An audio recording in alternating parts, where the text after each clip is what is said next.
What's going on, guys? Over at 13 here. Wanted to do things a little bit different today and give you my thoughts and opinions on a few different flipper knives. But before I do that, I want to give a huge shout out to my buddy Dan over at the Pointy End. He sent a few knives out for me to take a look at, and I'm super grateful to him doing that. I'll link his channel down in the description, so you guys go check it out. He does some really good reviews. I think you'll really enjoy some of his content. So, guys, I just want to really take a few minutes to offer my opinions on some of these different flipper knives you see in front of you, and I'm probably going to hurt a few feelings, and so I'll just lead off with that because, you know, to be quite honest, I kind of hurt my own feelings whenever I started really ranking these. And I'm probably going to call this video something along the lines of top 5 flipper knives. Now, that's not the end-all be-all, you know, of all of the options out there, but rather just my opinions on these that you see here. And before you jump to it and say there's 6 on the table, I'll just go ahead and rip the Band-Aid off and explain why I'm going to call this top 5. And also going to go ahead and probably hurt some feelings. This one was kind of painful for me to admit, but in terms of ranking these knives by their flipper action, I've got to put the XM24 and the XM18 tied for 5th. And like I said, rip the Band-Aid off. It kind of hurts my feelings a little bit, but, you know, I'm being completely unbiased. And so the truth of the matter is, while I absolutely love to carry the XM18 and the XM24, when it comes to flipper action, they're just not on par with the other knives here. As you can see there, I consider all day and fail this knife. And yes, these were on bearings. For those of you who don't know, the XM18s and 24s, at least the newer generations, come with a tri-way pivot system where you can run phosphor washers, phosphor bronze washers, Teflon, or bearings, right? And this does have bearings in it, but, you know, as you can see, the action is just, I hate to say lackluster, but it is. I consider all day and fail it, you know. Now, a little bit of a wrist flick, pops right out, no problem. But, you know, for that reason mainly, it's just not up to par with everything else you see on the table. And so I've got to put these at number 5, tied for 5th, at least out of this lineup here.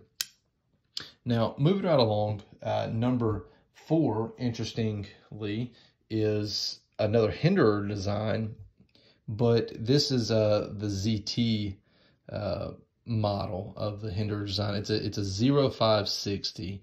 Now, this is a discontinued model, but as you can see, you know, very much a Hinderer design knife. This one, however, it fires. I mean, it just fires right out. And so, you know, it's really interesting, you know, right off the bat, whenever I was looking at these, like I said, I was going to hurt some feelings. I was really surprised that the flipper action on the ZT was better than the actual Hinderers. And so this is a very nice knife. I believe now probably the newer model that would be similar to this would be the 0562. Correct me if I'm wrong, but guys, if you're in the market for a flipper knife and, you know, you either don't want to carry a Hinderer or you can't spring the money for one, I think you'd be well served with something like the ZT 0562, or if you can find one of these 0560s, they're going to be good knives. Okay.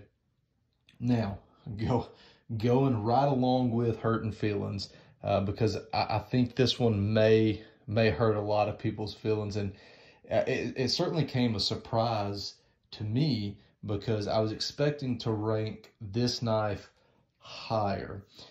And that's going to be the Shiro Quantum. This knife, I was so excited to get in hand. And it's a very nice knife, guys.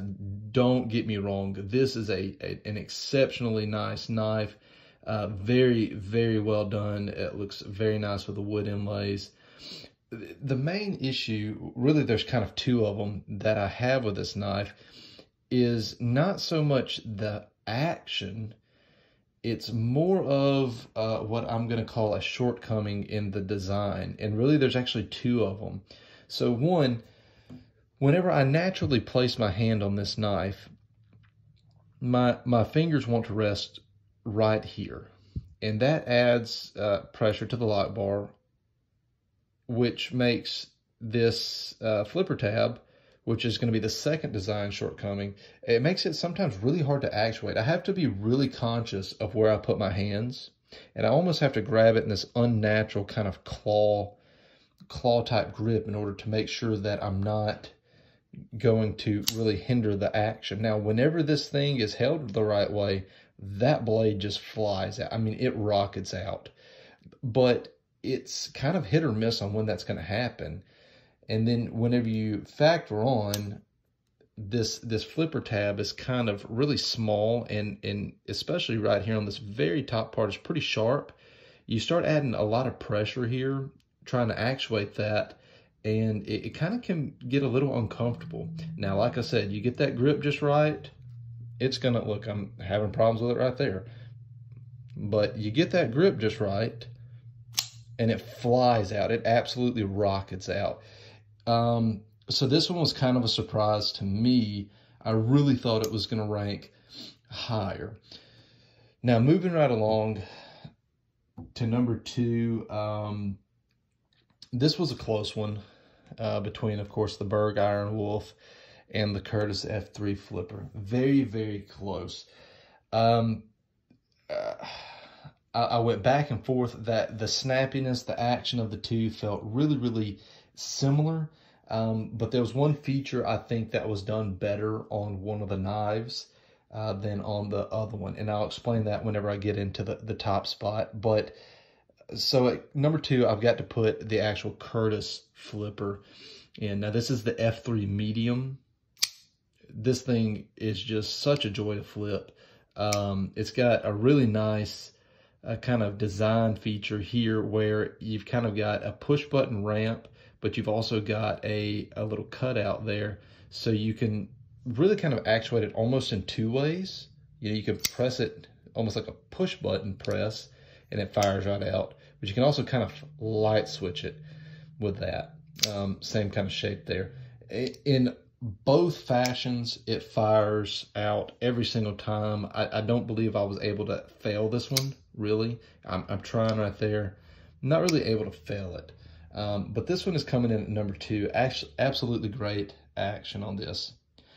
So, of course, number one, then, very much to my surprise, is going to be the Berg Iron Wolf. Now, the one big feature that made me choose this over the Curtis is actually the flipper tab. So this flipper tab is just very comfortable, very well designed. It fits perfect. And I've been trying to fail this knife ever since I've got it. And I think I only got to fail it once. But this thing just fires every single time. It's a perfectly dialed detent. The action on it is exceptionally well done.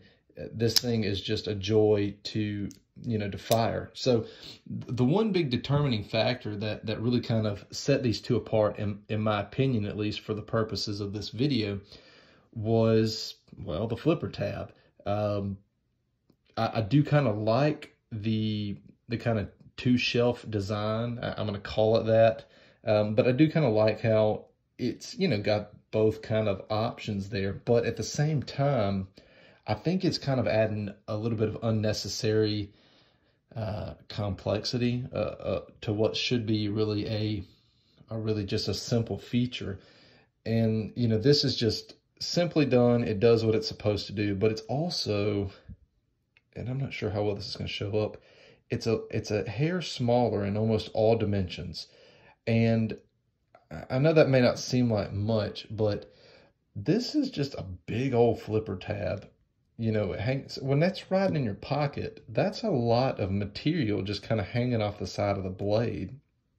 Or not the blade, but just, it's a lot of material hanging off the back of the knife, rather.